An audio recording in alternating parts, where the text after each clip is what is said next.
자, 해설 강의입니다. 이거 완전 저자 직강 해설 강의죠. 그 선택지 순서가 좀 다르다고 했잖아. 내가 보내준 거로 기준으로 합시다. 내가 보내준 거 기준으로. 보자. 자, 다음에 제시된 경제가 장기적으로 어떤 상황에 도달할지에 대한 설명으로 옳은 걸 골라라. 중앙은행 블라블라 얘기가 나옵니다. 자, 우리가 경기가 너무 좋거나 너무 안 좋거나 할 때 국가에서 개입을 한단 말이에요. 국가에서 개입을 할 때 정부에서 개입을 하는 경우가 있고, 자, 핸드폰 화면 흔들리더라도 좀 가만 좀 해주세요. 핸드폰이 지금 공중에 매달려 있습니다. 위에 아무도 없어요. 대롱대롱 매달려 있습니다. 자, 정부에서 하는 게 있어요. 그걸 재정정책이라고 한다고 배웠을 겁니다. 재정정책. 너무 흔들린다. 흔들리지 마. 좀, 야, 자식아. 이거 핸드폰을 완벽하게 고정하는 방법을 개발을 해야겠어. 내가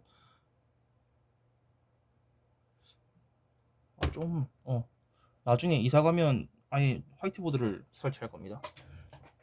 그래서 내가 진짜 화면에 나오면서 설명하는. 어디까지 했죠? 그래. 그리고 중앙은행이 하는 거. 우리나라의 중앙은행은 한국은행이죠. 알 거라고 생각합니다. 중앙은행이 하는 걸 이제 금융정책이라고 해요. 또는 다른 말로 뭐라고 하죠? 통화정책이라고 하죠. 같은 말입니다. 통화정책. 자, 그래서 경제가 좋냐 안 좋냐에 따라서 확장적이냐 긴축적이냐 이렇게 하죠. 경제가 안 좋아요. 그러면 정부가 재정정책을 확장적으로 수행을 할 수 있고요.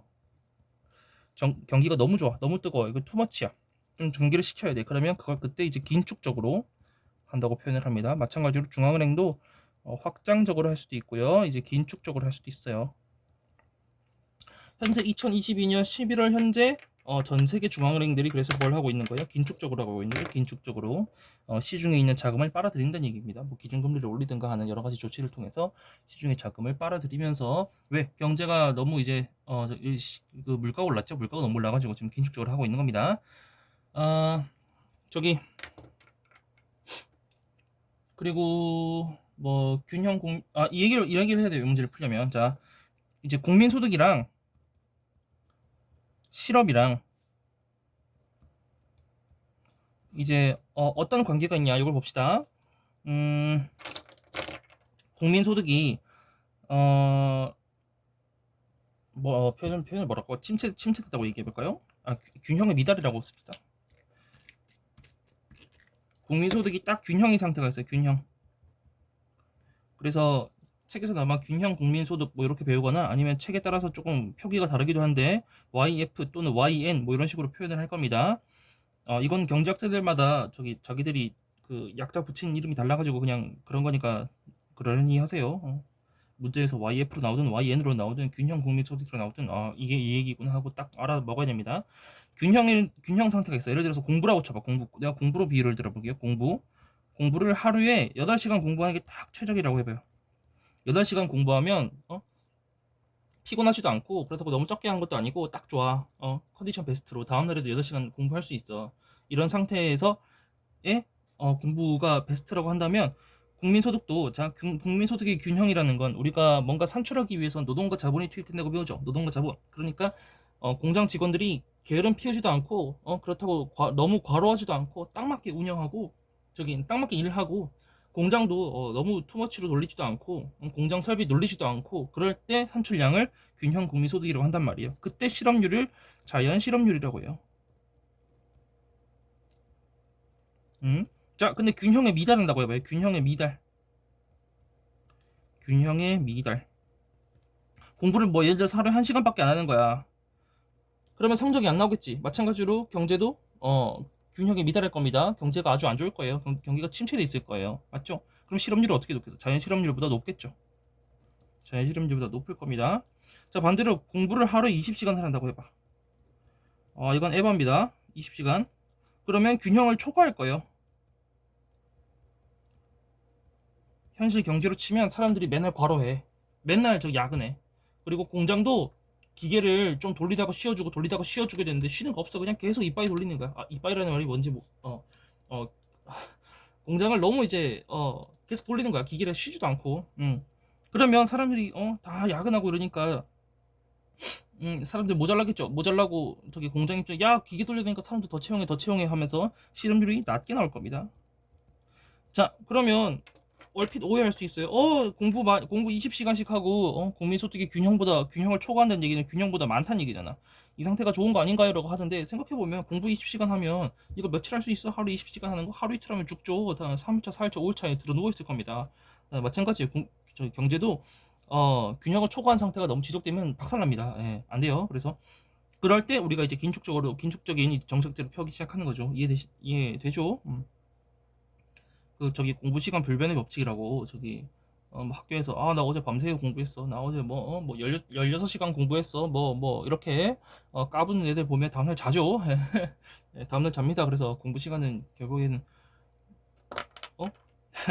첫날에 16시간 하고 다음날 1시간도 못 하는 거나 첫날에 8시간 하고 둘째 날도 8시간 하는 거 똑같잖아. 그치? 합은 16시간으로 똑같아요. 까불 게 아니야. 이게 더 안 좋아요. 건강만 베리지. 예. 잠깐 딴 얘기했습니다. 자, 그래서 자연 실업률은 그러면 이게 빵프로냐? 실업률이 빵프로인 게 그러니까 우리가 경제가 이게 베스트라고 했잖아. 이게 베스트 상태인데 자, 그럼 실업률이 빵 퍼센트가 나오냐? 빵 퍼센트가 안 나와요. 왜? 뭐의 존재 때문에? 마찰적 실업이라는 거랑 그리고 구조적 실업이라는 게 있어가지고 이게 절대 빵 퍼센트가 안 나옵니다. 마찰적 실업이라는 건 정말 쉽게 말하면 내가 더 좋은 직장으로 이직하기 위해서 잠깐 실업 상태에 스스로 놓이게 되는 거죠. 쉽게 말해서 내가 회사 다니고 있는데 더 좋은 회사 가려고 지금 다니는 직장 때려쳤어요. 지금 다니는 직장 때려치고 지금 자소서 쓰고 면접 보고 이러고 있어. 그럴 때는 마찰적 실업에 놓여 있다고 합니다. 그리고 구조적 실업. 산업 전체 패러다임이 바뀌어. 경제 전체 패러다임이 바뀌어. 예컨대 옛날에 버스 안내양이라고 있었다고 하죠. 그리고 뭐 전화 교환원 이런 거 있었다고 배웠죠. 전화 교환원이 뭐냐면 지금은 내가 연정이한테 바로 다이렉트로 전화를 걸 수 있는데 옛날에는 그 중앙에 전화 센터가 있어가지고 그 전화 센터에 따르릉 해서 걸면 예 여기 전화 센터입니다 하면 거기서 내가 연정이 좀 바꿔주세요 그러면 네 연정인으로 연결해 드릴게요 이렇게 했단 말이야. 근데 지금 그렇게 안 하죠. 그래서 그런 사람들은 지금 다 잘렸습니다. 그런 실업은 당연히 있을 수밖에 없으니까 자연 실업률은 절대 0%가 될 수 없다 이겁니다. 그래서 문제를 보면 자연 실업률이 실제로 5%인데 4%라고 믿고 있대. 그러면 그러면 중앙은행의 목표는 결국에는 요거를 달성하고 싶은 거잖아요. 그쵸? 요 균형 상태를 달성하고 싶은 거잖아요. 그 얘기는 다시 말해서 자연 실업률을 달성하고 싶은 거죠. 자연 실업률을 달성해야 되는데 예를 들어서 현재 실업률이 예컨대 현재 실업률이 5%라고 해봐요. 5%라고 해봐요. 그리고 자연 실업률도 실제로도 5%래. 그러면 현재 딱 요 상태 있는 거지. 그럼 중앙은행은 뭐 할 필요가 없어.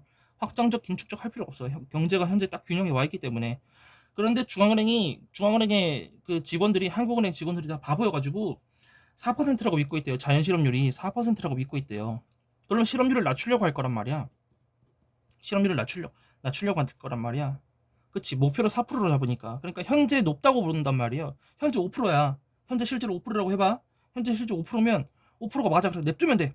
근데 중앙은행이 착각해서 야 우리 4% 가야 되는데 지금 5%라고? 4% 가야 되는데 5%니까 실업률 너무 높네. 실업률 낮춰야겠네 라고 생각한단 말이에요. 이해되죠? 실업률 낮춰야겠네는 뭐예요? 경제가 균형에 미달한 상태네. 균형에 미달한 상태니까 확장적으로 정책을 써야겠네. 확장적으로. 그래서 돈 푼단 말이에요. 돈 풀어요. 돈을 푼다는 얘기는 기준금리를 떨구거나 그런 거죠. 기준금리를 떨궈서 돈을 풀면 인플레이션율이 올라갑니다. 경제에 돈이 많이 풀리니까 물가가 올라가는 거예요. 그래서 1번이 맞고 5번은 일단 틀렸습니다. 1번이 맞고 5번이 틀렸고요. 자, 여기 2번, 3번, 4번 이런 건 자연 실업률은 그럼 자연 실업률은 어떻게 결정되냐? 자연 실업률은 어떻게 결정되냐? 이거는 그 경제의 실력인 거야. 그 경제의 실력. 중앙은행이나 정부가 어쩌고저쩌고 한다고 해서 자연 실업률이 막 올라가고 내려가고 하는 게 아니고요. 그 경제의 실력에 달린 거예요.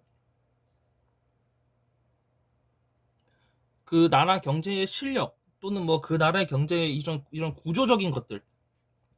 예를 들어서 그 나라가 노동조합이 엄청나게 세. 또는 뭐 해고가 어려워. 뭐 그런 정도에 따라서 나라마다 다르겠죠. 자연 실업률이 또는 그 나라 사람들의 교육 수준이라든가 또는 내가 잡을 잃었을 때 내가 실직을 했을 때 얼마나 빨리 다음 직업을 찾을 수 있느냐 그런 이제 구인 구직 정보 시스템이 얼마나 잘 되어 있느냐 그런 거에 따라 결정되는 거지. 이거 정부에서 뭐 쉽게 막 바꿀 수 있는 게 아닙니다. 이해되죠? 정부에서 뭐 길게 봐야지. 정부에서 바꿀 수 있다면 예를 들어서 정부에서 아주 이제 장기적인 안목으로 뭐 반도체 사업을 키운다. 그럼 반도체 대한민국 반도체 떡상 이래가지고 실업률이 좀 자연 실업률이 떨어진다든가 이런 식으로 긴 과정에서 이제 결정되는 거지. 정부나 중앙은행에서 단기적으로 왔다가리 한다고 바뀌는 게 아닙니다. 그래서 뭐야 자연 실업률이 4%로 하락한다. 자연 실업률은 정부에서 그렇게 막 건드릴 수 있는 게 아니에요. 쉽게. 그래서 동그라미 2번도 틀린 얘기고요.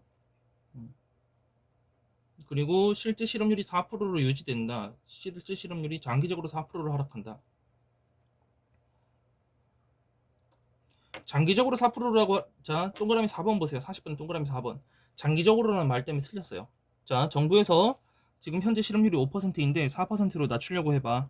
그러면 확장적인 정책을 수행하겠죠. 확장적인 정책을 수행하면서 경제가 좀 더 화랑이 되고 그러니까 쉽게 말해서 정부에서 돈 뿌리니까 기업들이 더 많이 고용을 하고 그래서 실업률이 떨어질 거예요. 실업률이 4%로 떨어질 거예요. 실업률이 4%로 떨어지지만 장기적으로는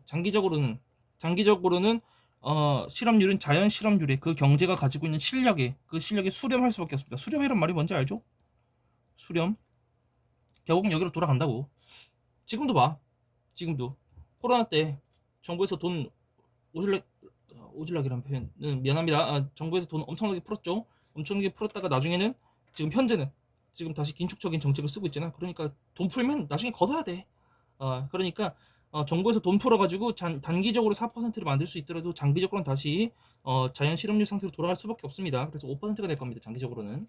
실제 실업률은 동그라미 4번. 실제 실업률은 장기적으로 자연 실업률로 회복할 것이므로 자연 실업률로 돌아갈 것이므로 자연 실업률에 수렴할 것이므로 장기적으로는 5%로 다시 돌아간다라고 말을 해야지 4%로 하락한다고 하면 틀렸습니다.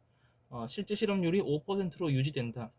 실제 실업률이 5%로 유지된다. 이 말도 실업률이 4% 됐다가 5%로 가고 이런 거니까 유지된다라는 말이 틀렸죠. 문제를 조금 바꿀까? 나중에 심판 쓸 때 항상 5%로 유지된다라고 말 보는 게 좋겠네요. 자, 그 너가 보내준 거에는 동그라미 1번에 실제 실업률이 항상 5%로 유지된다라고 항상이란 말이 들어갔죠. 근데 내가 보내준 거에는 항상이란 말이 없어요. 동그라미 3번에. 근데 제가 책 다음 판을 쓸 때는 항상이란 말을 넣겠습니다. 왜냐면 실업률이 4%에 갔다가 5%로 돌아갈 거니까 그래서 유지된다는 말이 틀렸는데 항상이라는 말을 넣어주는 게 좀 더 정확하겠네요. 해설 여기까지 하겠습니다.